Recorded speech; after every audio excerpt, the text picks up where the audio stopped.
একটি জিনিস দেখুন, আমি আধা ঘন্টার উপরে হয়েছে এই মাংসটি রান্না করছি।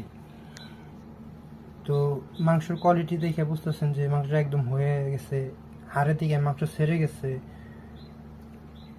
ঠিক আছে, আধা ঘন্টার উপরে প্রায় 35 মিনিট বা 30 মিনিটের মতন আমি এই মাংসটি রান্না করছি। তো আপনাদেরকে একটা জিনিস দেখাই। আমি আমার ওখান থেকে একটি টুকরা নিয়ে আমার বিড়ালকে দিতে চেয়েছিলাম। তো মাংসটি যখন আমি এড়াইছি, দেখেন এটা কি লিটারেলি মুভ করতেছে। এটা কেয়ার মুভমেন্ট দেখতে পাচ্ছেন? দেখেন তো।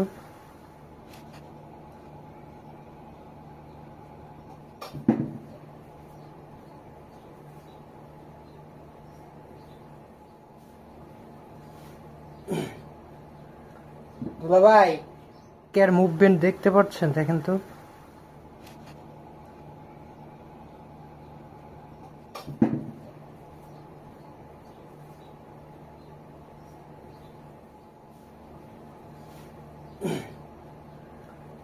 ভাই